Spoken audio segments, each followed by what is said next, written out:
இந்த பாட்டுலாம் தளபதி விஜயை தவிர வேற யாருக்குமே சூட் ஆகாதுன்னு நம்மள நினைக்க வச்ச ஒரு 5 சாங் பார்க்கலாம். முதல்ல பார்க்க போறது போக்கிரி பொங்கல் சாங். இந்த பாட்டுக்கு முன்னாடி வரைக்குமே தளபதி விஜய் படங்கள்ல வந்த என்ட்ரி சாங்லாம் எப்படி இருக்கும்னா தளபதி விஜய் அவரை பத்தி பாடுற மாதிரி தான் இருக்கும். ஆனா இந்த ஒரு பாட்டு மட்டுமே மக்களோட குறைகளை பத்தி பாடுற மாதிரி இருக்கும்.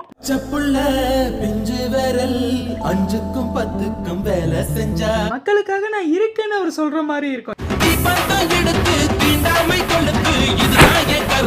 இப்ப ஒரு படத்துல வர பாடல்கள் எல்லாமே அப்படிதான் இருந்தாலும் அந்த ட்ரெண்டை முதல்ல ஆரம்பிச்சு வச்சது இந்த ஒரு சாங் தான்.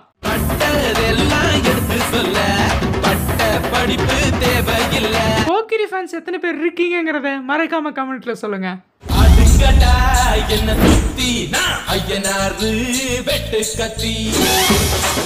அடுத்து பார்க்க போற சாங் எதுனா, இப்ப இருக்கிற எல்லாருக்குமே தளபதி விஜய் ஒரு ஆக்ஷன் ஹீரோவா தெரியும். ஒரு ஆக்ஷன் ஹீரோவா தான் அவர் நம்ம பார்த்துக்கிட்டு இருக்கோம். ஆக்ஷன் படங்களா தான் நடிச்சுக்கிட்டு இருக்காரு.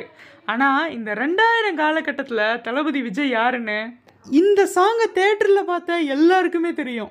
கவிதை பாடின கண்கள், காதல் பேசின கைகள். இப்போ தளபதி விஜயோட டான்ஸுக்கு ஒரு மிகப்பெரிய ரசிகர் பட்டாளமே உண்டு. ஆனா என்ன பொறுத்த வரைக்கும் ஒரு சிக்னேச்சர் ஸ்டெப்னா சக்கரை நிலவே பாட்டுல வந்த இந்த ஒரு ஸ்டெப் தான்.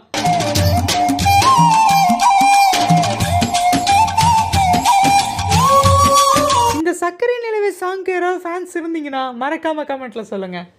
கண்ட இதயம் ஒரு குழந்தை போல வாயை மூடி அழுமே. அடுத்து நம்ம பார்க்க போற சாங் எதுனா, நீங்க ஒரு தளபதி ரசிகரா இருந்து லவ் சாங்ஸ் அதிகமா கேட்பீங்கன்னா இந்த ஒரு பாட்டு உங்களோட ஃபேவரட் லிஸ்ட்ல கண்டிப்பா இருக்கும். அந்த சாங்ல இருக்கிற எல்லா வரிகளுமே அவ்வளோ அழகா இருக்கும். அதுல எனக்கு பர்சனலா பிடிச்சது இந்த ஒரு வரி தான். உங்களுக்கு இது பிடிக்கும்னா கமெண்ட்ல சொல்லுங்க. நீயும் என்னை பிரிந்தால் எந்த பிறவி முடியுமே. எனக்கு அந்த வரி பிடிச்ச மாதிரி உங்களுக்கு இந்த சாங்ல எந்த வரி பிடிக்குங்கிறதையும் கமெண்ட்ல சொல்லுங்க.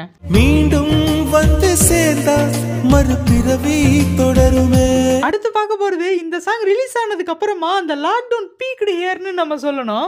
கொரோனா வந்து லாக்டவுன் போட்டு நம்ம எல்லாருமே வீட்டுக்குள்ளேயே முடக்கி வச்சிருக்கும் போது இந்த ஒரு சாங்கை ரிலீஸ் பண்ணி வீட்டுக்குள்ளேயே நம்ம எல்லாரையுமே ஸ்டெப்பை போட்டு வைப் பண்ண வச்சாங்க இந்த ஒரு சாங்கை வச்சு. இந்த படம் ஓடிடிக்கு போகக்கூடாது, தியேட்டரில் தான் வரணும்னு நம்ம எல்லாருமே எதிர்பார்த்துட்டு இருக்கும்போது விஜயோட ஜேர்னரை தாண்டி அவர் நடித்த ஒரு படம் தான் இந்த ஒரு மாஸ்டருங்கிற படம்.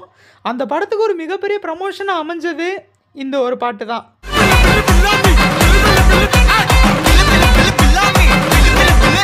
விஜயோட மாஸ்டர் படத்துக்கு எத்தனை ஃபேன்ஸ் இருக்கீங்கிறத கமெண்ட்ல சொல்லுங்க.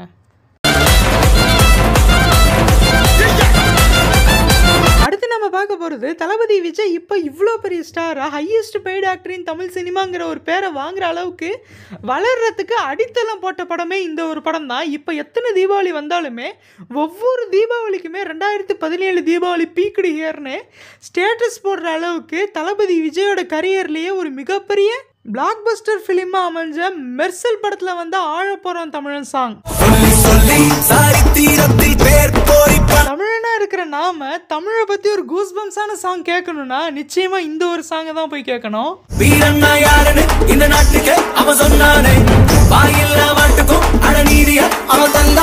குறிப்பா இந்த பாட்டுல வந்த இந்த ஒரு லைன்,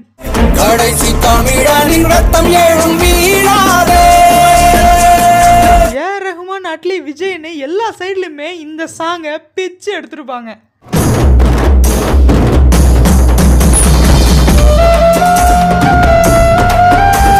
இப்போ நான் சொன்ன இந்த 5 சாங்ல உங்களுக்கு எந்த சாங் ரொம்ப பிடிக்குங்கிறத கமெண்ட்ல சொல்லுங்க. உங்களுக்கு பிடிச்ச சாங் இந்த லிஸ்ட்ல இல்லைன்னா அதையும் கமெண்ட்ல சொல்லுங்க.